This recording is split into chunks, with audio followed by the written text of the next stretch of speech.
Hi everyone, welcome to Mr. Burns' Storytime. And today we're going to read chapter 10 of The Witches, written by Roald Dahl and illustrated by Quentin Blake. This chapter is titled Bruno Jenkins Disappears. The Grand High Witch was starting to talk again. "I am now going to prove to you," she said, "that this recipe is working to perfection. You understand, of course, that you can set the alarm clock to go off at any time you like. It does not have to be 9 o'clock.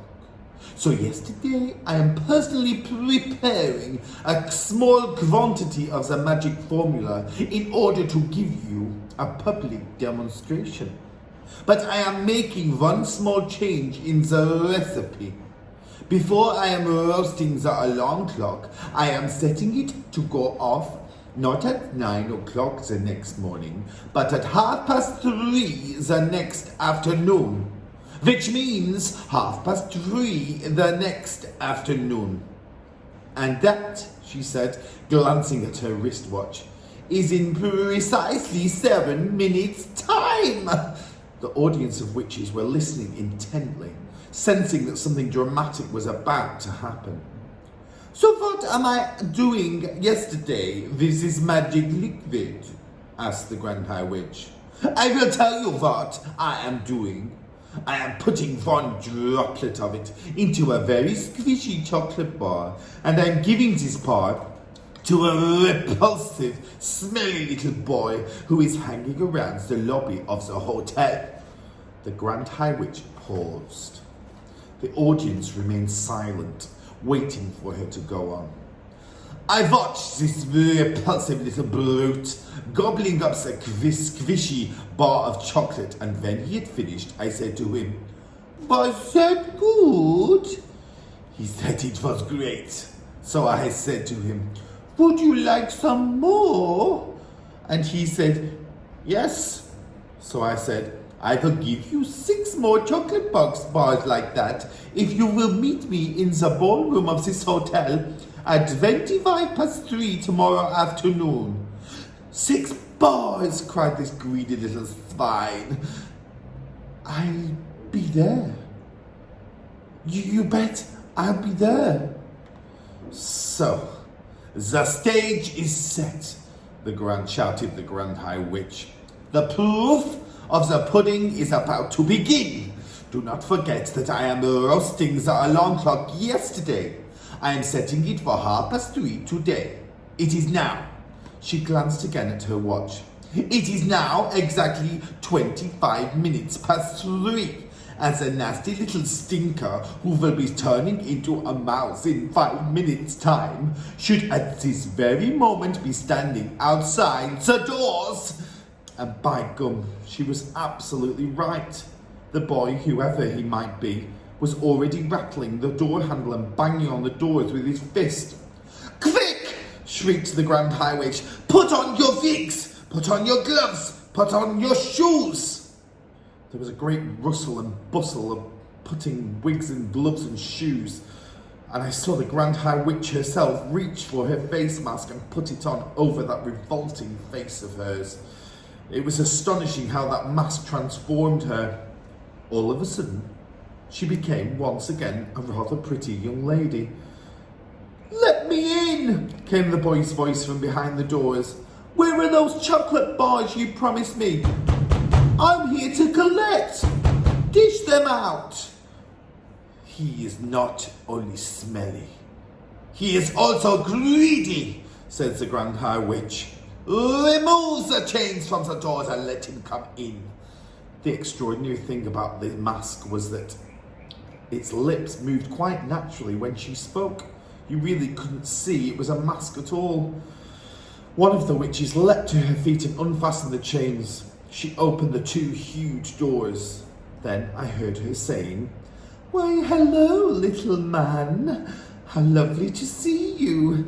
You have come for a chocolate bar, haven't you? They are all ready for you. Do come in." A small boy wearing a white t-shirt and grey shorts and gym shoes entered the room. I recognised him at once. He was called Bruno Jenkins and he was staying in the hotel with his parents. I didn't care for him. He was one of those boys who is always eating something whenever you meet him. Meet him in the hotel lobby and he's stuffing sponge cake into his mouth. Pass him in the corridor and he's fishing potato crisps out of a bag by the fistful.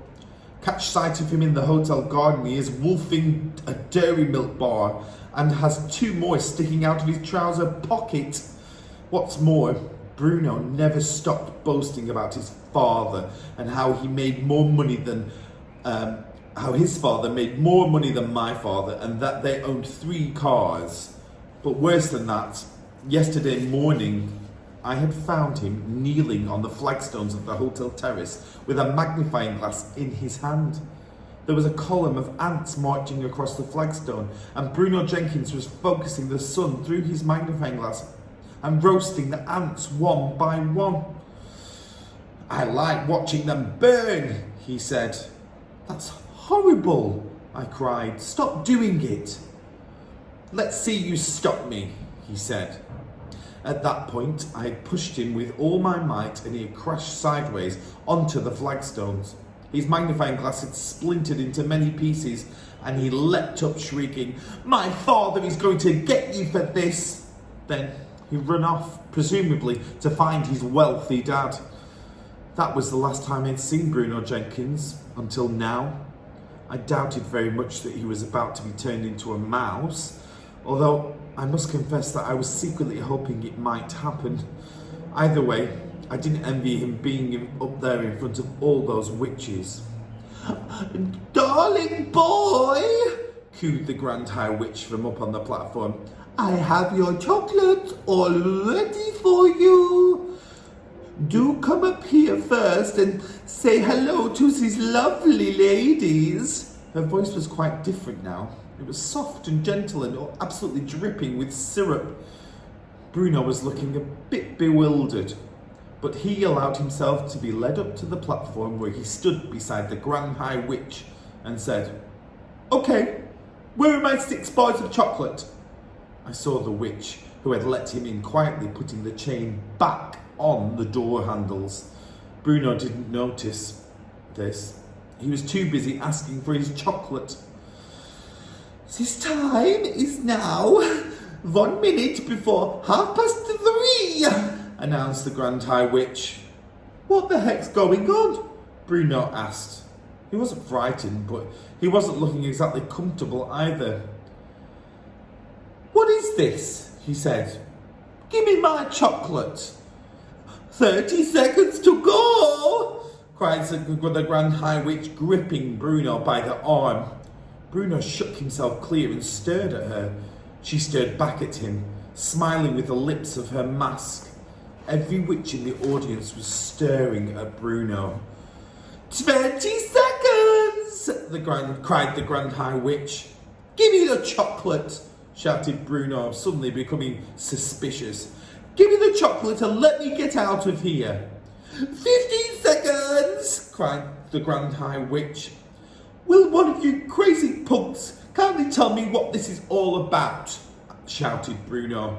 10 seconds, cried the Grand High Witch. 9, 8, 7, 6, 5, 4, 3, 2, 1, 0. We have ignition! I could have sworn I heard an alarm clock ringing. I saw Bruno jump. He jumped as though someone had stuck a hat pin deep into his bottom and he yelled, "Ow!" He jumped so high that he landed on a small table up there on the stage, and he started hopping about on the top of this table, waving his arms and yelling his head off. Then suddenly he became silent. His whole body stiffened. "The alarm clock has gone off!" shrieked the Grand High Witch. "The mouse maker is beginning to work!" She started hopping about on the platform and clapping her gloved hands together, and then she shouted, "This smelly brat! It is this filthy scum, this horrid little louse. Very, very, very soon become a lovely mouse!" Bruno was getting smaller by the second. I could see him shrinking. Now his clothes seemed to be disappearing and brown fur was growing all over his body. Suddenly, he had a tail. And then he had whiskers. And now he had 4 feet. It was all happening so quickly. It was a matter of seconds only. And all at once, he wasn't there anymore. A small brown mouse was running around on the tabletop. "Bravo!" yelled the audience. "She's done it! It works! It's fantastic! It's colossal! It's the greatest yet! You are a miracle, oh brainy one!" They were all standing up and clapping and cheering, and the Grand High Witch produced a mousetrap from the folds of her dress and started to set it. Oh no, I thought. I don't want to see this. Bruno Jenkins might have been a bit of a stinker, but I'm dashed if I want to watch him having his head chopped off. "Where is he?" snapped the Grand High Witch, searching the platform. "Where has that mouse got to?" She couldn't find him. Clever Bruno must have jumped down off the table and scampered off into some corner or even down a small hole. Thank heavens for that. "It matters not," shouted the Grand High Witch. "Silence and sit down." That's the end of chapter 10.